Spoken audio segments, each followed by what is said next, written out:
Dear learners, respected viewers, welcome to all.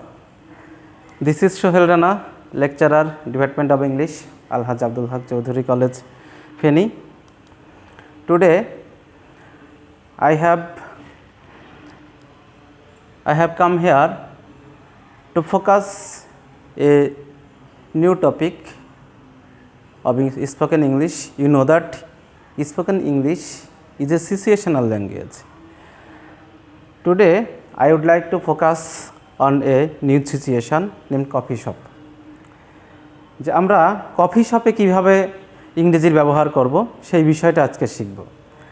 যে spoken ইংলিশে যে বিষয়গুলো ফোকাস করা হয় মূলত এটা সিচুয়েশনাল ল্যাঙ্গুয়েজ। বিভিন্ন সিচুয়েশনে বিভিন্ন ধরনের ভাষা ব্যবহার করতে হয়, বিভিন্ন সিচুয়েশনে বিভিন্ন ধরনের ভাষা ব্যবহার করা হয়।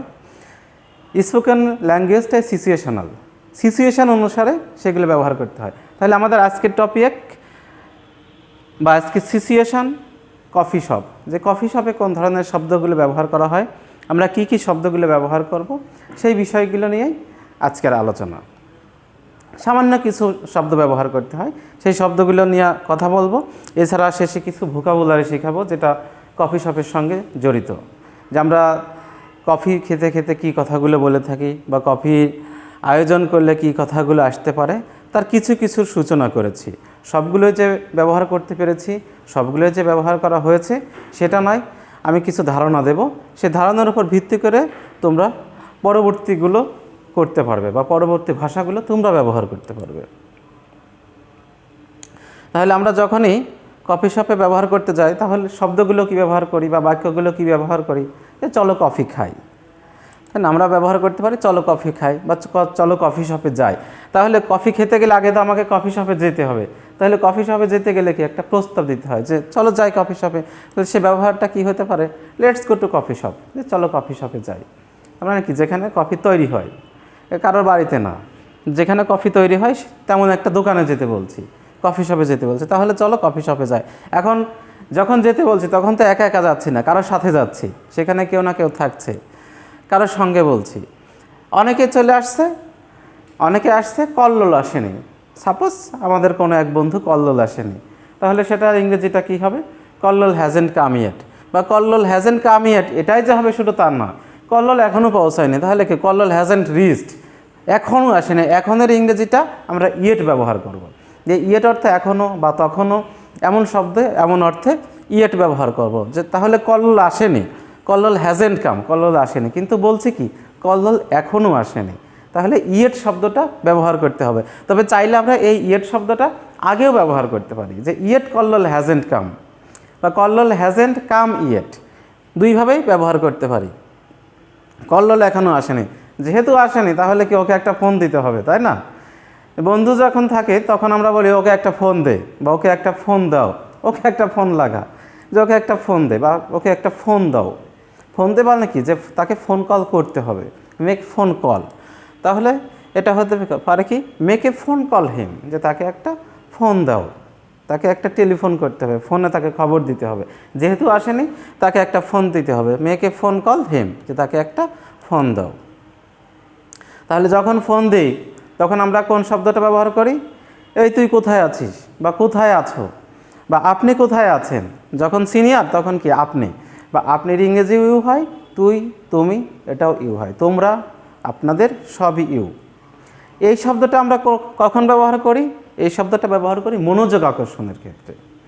এর পরিবর্তে হে শব্দটা ব্যবহার করতে পারি। হে, হোয়ার আর ইউ নাও, যে এখন কোথায় আছো বা এখন তুমি কোথায়। যে এই তুমি কোথায় বা তুই কোথায় বা তুই কই, কই শব্দটা এটা আমাদের আঞ্চলিক ভাষা। কই শব্দটা আঞ্চলিক, এই শব্দটার ব্যবহার সবাই যে করে তা না। ভদ্র ভাষায় বলতে গেলে তুমি কোথায় বা আপনি কোথায়। যেহেতু বন্ধুদের মধ্যে আলোচনা তুমি অথবা তুই হয়, হোয়ার আর ইউ নাও, যে এখন কোথায় আছিস বা এখন কোথায়। যেহেতু সে এখনও আসেনি, এই কারণে আমরা বর্তমানকে বোঝানোর জন্য, ঠিক এই মুহূর্তে বোঝানোর জন্য নাও শব্দটা ব্যবহার করব। যে তুমি কোথায় এটা ব্যবহার করার জন্য নাও ম্যান্ডেটরি এমনটা ঠিক নয়। এখন কোথায় আছে বা কোথায়, ঠিক এইটা ব্যবহার করার জন্য নাও শব্দটা আমরা ব্যবহার করব। এরপরে বলে থাকে কি, আমি আসছি, সে উত্তর দিচ্ছে আমি আসছি, বা একটু দাঁড়া, একটু অপেক্ষা কর, বা দাঁড়া আমি আসছি। এই শব্দগুলোই ব্যবহার করা হয়। মজার একটা বিষয় নিয়ে আজকে আলোচনা করছি।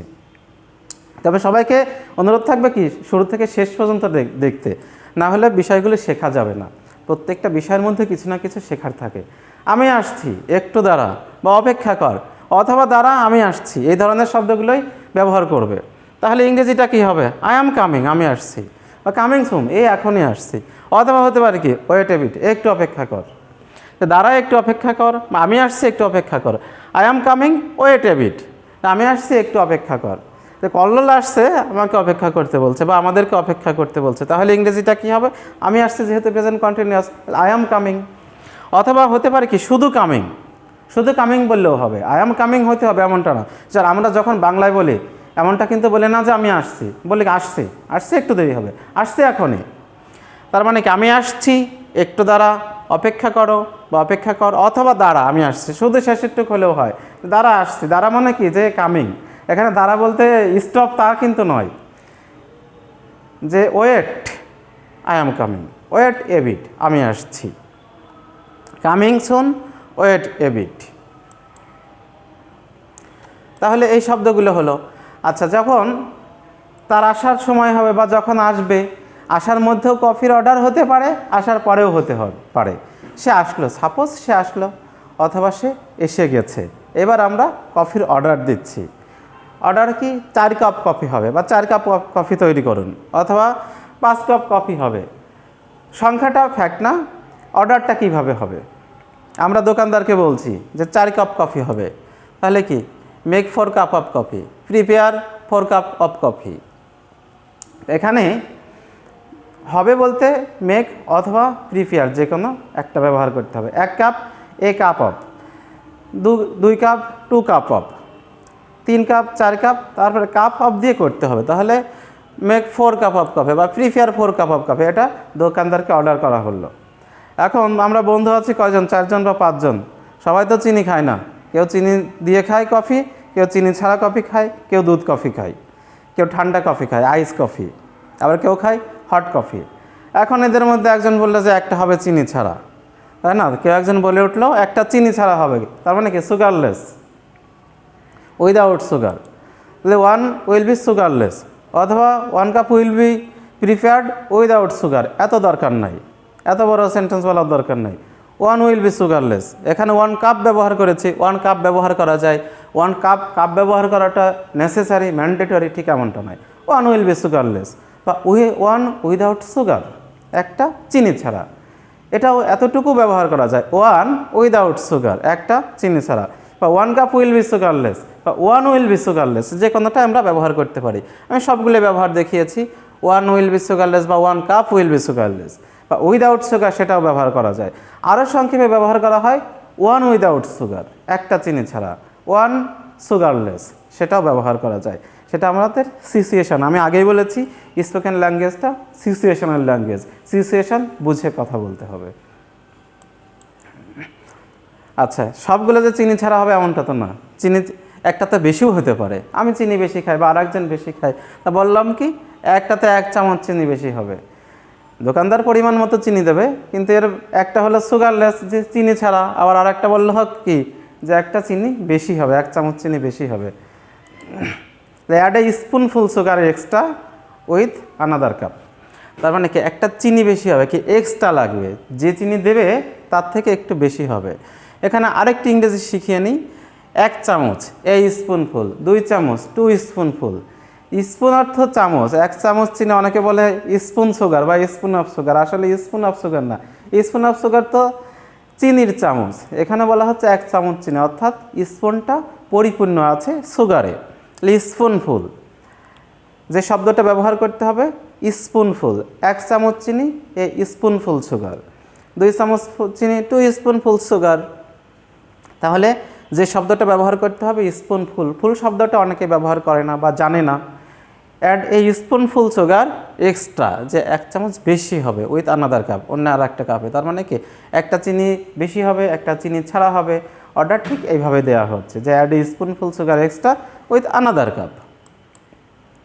এরপরে প্রস্তাব হচ্ছে যে, বা আমি প্রস্তাব দিচ্ছি আর একজন বন্ধুদের মধ্যে কেউ কফির সাথে আর কিছু লাগবে বা কফির সাথে আর কিছু চলবে বা আর কিছু বা এর সাথে আর কিছু, এই ধরনের প্রশ্ন আমরা করে থাকি।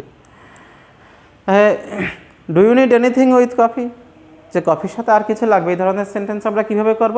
Do you need anything with coffee, যে কফির সাথে কি আর কিছু লাগবে? বা does it need anything besides it, যে এটার পাশাপাশি আর কিছু লাগবে, মানে কি কফির সাথে আর কিছু লাগবে? যে আরও সংক্ষেপে আমরা বলতে পারি নিড এনিথিং এলস, যে আর কিছু, সংক্ষেপে এটাও বলতে পারে যে নিড এনিথিং এলস, যে ছাড়া আর কিছু, যে কফির সাথে বিস্কিট হতে পারে, কেক হতে পারে, চকলেট হতে পারে, যে আগে চকলেটের পরে কফি, অনেক কিছুই হতে পারে। বলা হলো যে প্রয়োজন যদি হয় তাহলে প্রয়োজন হবে যে হ্যাঁ আমার বিস্কিট লাগবে, বা যদি বলি যে না প্রয়োজন নেই, নো থ্যাঙ্কস, তাই না? তাহলে দেখি আর কি, যে কফির সাথে হালকা নাস্তা হলে মন্দ হয় না, যে কোনো একজন বন্ধুদের বললো যে কফির সাথে হালকা নাস্তা চলতে পারে, যে তাহলে হালকা নাস্তা হলে মন্দ হয় না। এখন মন্দ বলতে ভ্যাট তা কিন্তু নয়, ওটস তা কিন্তু নয়, এ মন্দ সে মন্দ নয়, চলে আর কি। যে কফির সাথে হালকা নাস্তা হলে মন্দ হয় না, কি ব্যবহার করতে পারি? It is better to take a snack, যে ভালো হয় কোনটা? একটা স্ন্যাক যদি নেই। স্ন্যাক বলতে জলখাবার, হালকা নাস্তা, ব্রেকফাস্ট। ব্রেকফাস্ট আজ আমরা সকালে নাস্তা করি, এই কারণে আমরা ব্রেকফাস্ট শব্দটা ব্যবহার করি। এমনি নাস্তার ক্ষেত্রে ব্রেকফাস্ট ব্যবহার করা যায়, যে ফাস্টটা ছিল সে ফাস্টটাকে ব্রেক করে দিচ্ছে, সেটা হচ্ছে ব্রেকফাস্ট। তাহলে it is better to take a snack with coffee, যে আমরা কফির সাথে একটু স্ন্যাক নিতে পারি, ভালো হয়, যেটা দিলে মন্দ হয় না, যে কফির সাথে হালকা নাস্তা হলে মন্দ হয় না। It is better to take a snack with coffee, যে কফির সাথে একটু স্ন্যাক হলে মন্দ হয় না। তার মানে কি স্ন্যাক হলে চলে, কফির সাথে আর একটু স্ন্যাক যুক্ত করা যায়, হালকা নাস্তা হয়। অথবা এই সেন্টেন্সটা আমরা অন্যভাবেও বলতে পারি, I don't mind taking a light breakfast, যে হালকা নাস্তা, ব্রেকফাস্ট লাইট ব্রেকফাস্ট। আর এই লাইট ব্রেকফাস্টকে আমরা আরও সহজে বা আরও ছোট্ট একটা শব্দ ব্যবহার করতে পারি, সেটা হচ্ছে স্ন্যাক। স্ন্যাক মানেই হচ্ছে লাইট ব্রেকফাস্ট। তাহলে I don't mind taking light breakfast beside coffee, এই মাইন্ড বলতে যে মনে করা, এই সেই মনে করা না, ওই যে বলেছি না মন্দ হয় না, এই মন্দ হয় না অর্থে মাইন্ড, যে কোনো কিছু মনে না করা, আই ডোন্ট মাইন্ড, যে মন্দ হয় না। Taking a light breakfast besides coffee, তাহলে তোমরা ব্যাড, ওটস এই শব্দগুলো ব্যবহার করো না মন্দ হয় না এই সমস্ত শব্দের জন্যে। তাহলে মন্দ হয় না, don't mind taking a light breakfast beside coffee. অথবা আরও ব্যবহার করা যায় ইট ইজ নট ব্যাড, তবে এই ব্যাড অর্থ যে কোনো কিছুর অবস্থা খারাপ সেই অর্থে ব্যাড নয়। It is not bad having a light breakfast অথবা স্ন্যাক উইথ কফি, তবে সবচেয়ে ভালো I don't mind taking a light breakfast beside coffee. আর কয়েকটা শব্দ ব্যবহার করা যায়, এক্সপ্রেশনটা দেওয়া যায়, যে হতে পারে এ লাইট ব্রেকফাস্ট, শুধু এতটুকুই। আমি যে পুরো সেন্টেন্সটা লিখেছি সম্পূর্ণ সেন্টেন্সটা বলতে হবে ঠিক এমনটা নয়, এ লাইট ব্রেকফাস্ট, হালকা একটু নাস্তা বা অল্প একটু নাস্তা, যে আমরা বাংলায় বলে থাকি একটু নাস্তা হয় বা বিস্কিট হয়, অথবা হতে পারে যে সাথে চকলেট হয়।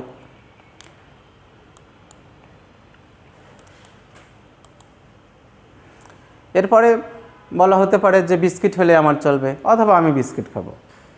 কেউ বললে যে হালকা নাস্তা, এখন সে হালকা নাস্তাটা কি? হালকা নাস্তা কফির সাথে বিস্কিট, তাই না?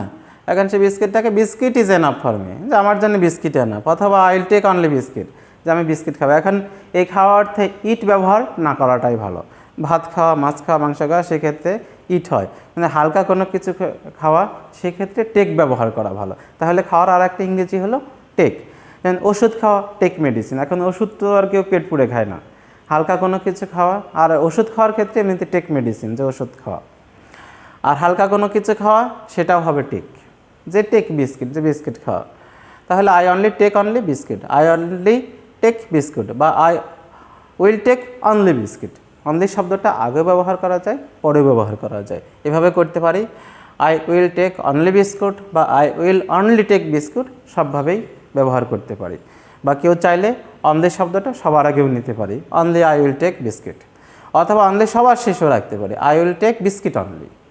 সবভাবে করতে পারি আমরা, যে বিস্কিট হলে আমার চলবে, তাহলে তার মানে কি যে আমার বিস্কিট ছাড়া আর কোনো কিছু প্রয়োজন নেই। আচ্ছা, এরপরে বলা হলো যে আর কিছু দরকার। কেউ একজন বললো যে ঠিক আছে বিস্কিট হলে চলবে। এরপরে বললাম যে আর কিছু লাগবে, বিস্কিট ছাড়া কি আর কোনো কিছু লাগবে? তখন কি আরও কিছু প্রয়োজন হয়? হালকা নাস্তার জন্য তো আর কিছু দরকার নেই, যে do you need anything else besides this, যে এর পাশাপাশি কি আর কিছু লাগবে, এগুলো ছাড়া আর কিছু লাগবে, বিসাইডস দিস, যে এগুলো ছাড়া, এনিথিং এলস বিসাইডস দিস, যে এগুলো ছাড়া কি আর কিছু লাগবে, বা do you need anything else, যে এগুলো ছাড়া কি আর কিছু প্রয়োজন। আচ্ছা, ঠিক এই সেন্টেন্সটা আমরা কয়েকটা শব্দ ব্যবহার করতে পারি। এনিথিং এলস, যা আর কিছু, শুধু এইটুকু করলেও হবে। এনিথিং এলস, যা আর কিছু লাগবে,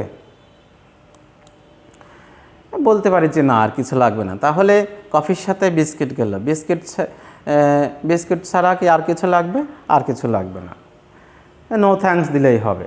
নো নিড এনিথিং মোর, যা আর কিছু লাগবে না। এক্ষেত্রে নো নিড এনিথিং মোর, এর থেকে আরও পোলাইটলি আমরা বলতে পারি নো থ্যাঙ্কস। সেই শব্দটা বা সেই সেন্টেন্সটা আমরা লিখতে পারি বা আমরা বলতে পারি নো থ্যাঙ্কস, বা no need anything more, no need anything more, অথবা বলতে পারি নো নিড, প্রয়োজন নেই আর, নো নিড এনিথিং, যা আর কিছু লাগবে না। সবচেয়ে ভালো হয় যে নো নিড এনিথিং মোর, এই সম্পূর্ণটা বলা সবচেয়ে ভালো, নো নিড এনিথিং মোর, যে এছাড়া আর কিছু লাগবে না। সবার শেষে আর একটা সেন্টেন্স শেখায়, একটা জনপ্রিয় একটা লিরিক, কফি হাউসের সে আড্ডাটা আজ আর নেই। যদি এটার সঙ্গে সঙ্গতিপূর্ণ না, যেহেতু আমাদের কফির আড্ডা চলে আসলো, সে কারণে আমরা এই সেন্টেন্সটা অ্যাড করেছি, যে মান্না দের সেই বিখ্যাত লাইন, কফি হাউসের সে আড্ডাটা আজ আর নেই। তাহলে কি বলতে পারি, the chat in the coffee house is no more today, যা আজ আর নেই। সে চ্যাট বলতে সেই আড্ডা, the chat in the coffee house, কফিসের হাউজের আড্ডা ইজ নো মোর টুডে, যে আজ আর নেই। তাহলে কফি শপে এসে সাধারণত এই শব্দগুলো ব্যবহার করে থাকি। এবার আমরা কিছু ভোকাবুলারি শিখব, যেটা কফি রিলেটেড। আমরা সব জানি যে কফির প্রকারভেদটা আগেই বলেছি, যে কেউ শুধু কফি খায়, কেউ দুধ কফি খায়, কেউ হট কফি খায়, কেউ কোল্ড কফি খায়, আইস কফি খায়। কফির বিভিন্ন প্রকার হয়। বেশিরভাগ মানুষ জানে যে এমনি সাধারণ কফি, আর একটা হচ্ছে দুধ কফি, এর বাইরে আরও অনেক কফি আছে। শুধু কফি সাথে আর কোনো কিছুই না, সেক্ষেত্রে আমরা ব্যবহার করব ব্ল্যাক কফি। ব্ল্যাক কফি মানে যে কালো কফি তা কিন্তু নয়, অর্থাৎ কফির পাউডার আর জল মিশিয়ে যে কফিটা তৈরি করা হয় সেটা হচ্ছে ব্ল্যাক কফি, যে শুধুই কফি, সাথে আর কোনো কিছু মেশানো হয় না, সেটা হচ্ছে ব্ল্যাক কফি। সেক্ষেত্রে সুগার মেশানো হয় না, বা ফ্লেভারের জন্য আরও অন্য কিছু, তার কোনো কিছুই মেশানো হয় না, সেটা হচ্ছে ব্ল্যাক কফি। আর কফি তৈরি এখন হয় আধুনিক একটা মেশিনে, যে মেশিনটার নাম হচ্ছে পার্কোলেটর। যদিও পূর্বে আমাদের এখানে মেশিনগুলো ব্যবহার করা হতো না, এখন দেখছি অনেক জায়গায় মেশিন ব্যবহার করা হয়, পার্কোলেটর। তাহলে মেশিনের জন্য, কফি তৈরির জন্য যে মেশিনটা, সেটা হচ্ছে পার্কোলেটর। আচ্ছা, শুধু কফি। এবার আসি আমরা দুধ কফি। কেউ কেউ দুধ কফি খায়, কেউ কেউ ক্রিম মেশানো কফি খায়, যে কফি মেট, ক্রিম মেশানোর যে কফি সেটাকে বলা হয় কফি মেট। তাহলে কি ব্যবহার করতে পারি, মিল্ক মিক্সচার কফি ব্যবহার করতে পারি, যে দুধ কফি। দুধ কফি কেউ শুধু মিল্ক কফি ব্যবহার করে না, সেটা সঠিক শব্দ নয়, মিল্ক মিক্সচার কফি। আর কফির সঙ্গে একটা ক্রিম পাওয়া যায়, যেটা কফির সঙ্গে মিক্সচারের জন্য ব্যবহার করা হয়, সেটাকে বলা হচ্ছে ক্রিম মিক্সচার কফি। তাহলে মিল্ক মিক্সচার কফি অথবা ক্রিম মিক্সচার কফি, কফির দুধ কফি অথবা ক্রিম কফি। আর শুধু কফি সেটা তো বলেছি যে ব্ল্যাক কফি। এবার যখন কিছু সেন্টেন্স বলছিলাম, তখন একটা শব্দ এসেছিল যে চা চামচ। চা চামচ যে শুধু টি স্পুন তা নয়, কফির ক্ষেত্রে যে চামচ ভর্তি কফি থাকে, চামচ ভর্তি চিনি দেওয়া হয়, এই ক্ষেত্রে আমরা ব্যবহার করব যে শব্দটা, সেটা হচ্ছে টি স্পুনফুল, যে চা চামচ, চা চামচ টি স্পুনফুল। আর বড় যে চামচ সেটা হচ্ছে টেবিল স্পুনফুল, টেবিল স্পুন, টি স্পুন। আর এক্ষেত্রে ফুল শব্দটা ব্যবহার করবো এই কারণেই, যেহেতু চামচ ভর্তি করে দেওয়া হয়, চামচ ভর্তি করে কফি দেওয়া হয়, চামচ ভর্তি চিনি দেওয়া হয়, এই কারণে আমরা টি স্পুনফুল ব্যবহার করব। শুধু টি স্পুন করলে এটা ভুল হবে, তাহলে চা চামচ টি স্পুনফুল। কৌটাতেই রয়েছে যে কফি এখনও প্রস্তুত হয়নি, সেটা হচ্ছে গ্রাউন্ড কফি, যে কফিটা কৌটাতেই রয়েছে। কফি মেশানোর পরেও কফি, কৌটাতে যখন থাকে সেটাও কফি। তাহলে কৌটাতে যে কফিটা রয়েছে সেটাকে আমরা বলবো গ্রাউন্ড কফি। এরপরে মিক্সার করা হয়, কফি যখন দেওয়া হয় জলের মধ্যে দিয়ে, সেটা মিক্সার করা হয়। সেই মিক্সার কি মিক্স বলবো? অবশ্যই মিক্স না, সেটা হচ্ছে beat, beaten with a spoon, যে চামচ দিয়ে মেশানো হয়। অথবা মেশিন দিয়ে মেশানো হয়। এখন বিটেন মেশিন পাওয়া যায়, তাহলে বিটেন উইথ স্পুন, চামচ দিয়ে মেশানো, বিটেন উইথ স্পুন। তাহলে মেশানো যেটা, সেক্ষেত্রে আমরা যে শব্দটা ব্যবহার করব সেটা হচ্ছে বিট, বিট অর্থ মেশানো। এটা এক্ষেত্রে কিন্তু মিক্স ব্যবহার করা যাবে না।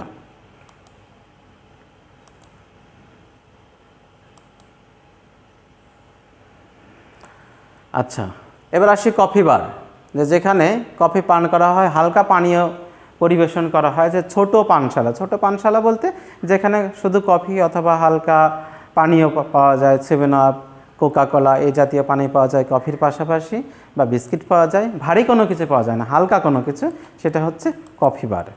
আচ্ছা, এর সাথে আসি কফি হাউস। কফি হাউস শব্দটার সঙ্গে আমরা পরিচিত। কফি হাউসের অর্থটা আমরা সবাই যেভাবে জানি, আসলে সে অর্থে কফি হাউস নয়। কফি হাউস যেখানে সাহিত্যানুরাগীরা আড্ডা দেন, সেটা হচ্ছে কফি হাউস। আড্ডাখানা, যেটা যে আড্ডাখানায় সবাই মিলে আড্ডা দিয়ে থাকে, কফি পান করে, সেটা হচ্ছে কফি হাউস, যে কফিখানা। এরপরে আরেকটা রয়েছে কফি মিল্ক। কফি মিল্ক, যে কফি বীজ গুঁড়া করার যে যন্ত্র, সেটা হচ্ছে কফি মিল্ক। কফি মিল্ক মেশিনও ব্যবহার করা হয়। এরপরে আছে কফি বিক্রয় করার যে দোকান, ভ্রাম্যমাণ যে দোকান, সেটা হচ্ছে কফি স্টল। এরপরে আছে আমরা চা ব্রেকের শব্দের সঙ্গে পরিচিত, যে চা বিরতি বা টি ব্রেক। তাহলে কফি পানের জন্য যে বিরতিটা দেওয়া হয়, সেটা হচ্ছে কফি ব্রেক। যে কফি বা এ জাতীয় পানীয় পান করার জন্য যে বিরতিটা দেওয়া হয়, সেটা হচ্ছে কফি ব্রেক। এটাই ছিল মূলত আজকের আলোচনা, কফি সম্পর্কিত যে সিচুয়েশান বা কফি পান করতে গেলে যে সিচুয়েশান আমরা পড়ে থাকি, সেই ক্ষেত্রে আমরা যে শব্দগুলো ব্যবহার করব, সেটা আজকে শেখানো হলো। আশা করি তোমাদের ভালো লেগেছে। তবে এই ধরনের আরও কিছু লেসন পেতে, আরও কিছু অধ্যায় সম্পর্কে জানতে আমাদের চ্যানেলের সঙ্গে থাকবে। তোমরা লাইক, শেয়ার এবং কমেন্টের মাধ্যমে জানাবে, এবং সর্বশেষ যে অনুরোধ, অবশ্যই চ্যানেলটি সাবস্ক্রাইব করবে।